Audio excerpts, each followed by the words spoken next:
ধরনের ষড়যন্ত্র এবং চক্রান্ত হচ্ছে। আমাদেরকে দায়িত্বশীল আচরণ করতে হবে।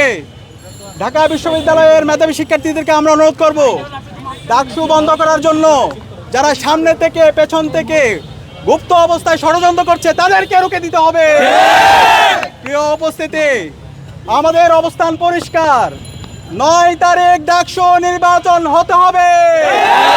এটা আমাদের জুলাইয়ের শহীদদের দাবি। এটা ঢাকা বিশ্ববিদ্যালয়ের 40,000 শিক্ষার্থীর দাবি। ডাকসু নির্বাচন 9 তারিখে হবে।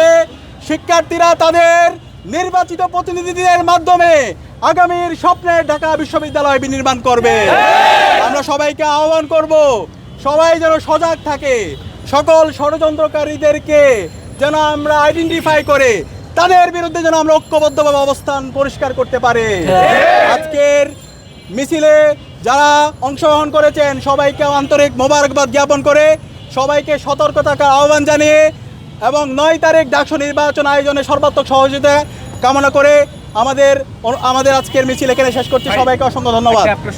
সেটা হচ্ছে যে আমরা দেখলাম যে গতকাল ফাহমিদা নামে এক প্রার্থী তিনি এস.এম. ফরহাদের বিরুদ্ধে হাইকোর্টে তিনি রিট করেছিলেন প্রার্থিতার বিষয়ে। সেটার প্রেক্ষিতে অনেকে বলছে যে হাইকোর্টে আদালতের ব্যাপারটি কি করতে পারে। আপনারা কি মনে করেন যে ফাহমিদার এটি পরিকল্পিতভাবে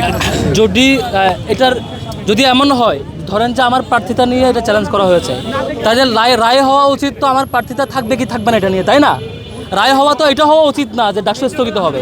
যখন আপনি স্পেসিফিক রায়ে আসেন না যে এস.এম. ফরহাদের প্রার্থিতা থাকবে কি থাকবে না, সেই রায়ে আসেন না, সেই রায়ে না এসে যখন আপনি প্রার্থিতা আর ডাকসুর নির্বাচন বানচালের দিকে আগান, তাহলে বুঝতে পারে যিনি রিট করেছেন, রিট করার আগে যিনি প্রস্তুতি নিয়েছেন, যিনি আইনজীবী ছিলেন, যিনি সামগ্রিক ব্যবস্থাপনা আছেন, প্রত্যেকেই এই ষড়যন্ত্রের গুরুত্বপূর্ণ অংশ। আমরা প্রত্যেককে আমি বিশ্ববিদ্যালয় শিক্ষার্থীদেরকে অনুরোধ করবো, যারা এই রিটের সাথে জড়িত ছিল, যারা সেই টু দি পয়েন্ট রায় না দিয়ে, যার ব্যাপারে রিট হয়েছে, আমার ব্যাপারে রিট হয়েছে, আমার প্রার্থীরা থাকবে কি থাকবে না এই রায় না গিয়ে সরাসরি ডাকসু বানচালের দিকে যাচ্ছে, পুরো প্রক্রিয়া যারা জড়িত প্রত্যেককে আমরা মার্ক করবো। এবং প্রত্যেককে শিক্ষার্থীরা আগামীতে লাল কার্ড দেখাবে আগামী 9 সেপ্টেম্বর ইনশাআল্লাহ।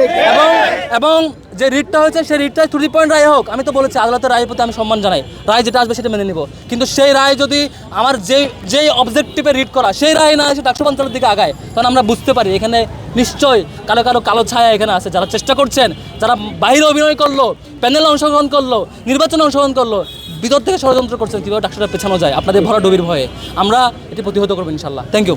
ঠিক আছে, ধন্যবাদ। আমরা দেখলাম যে একটি মিছিল শেষ বাংলাদেশ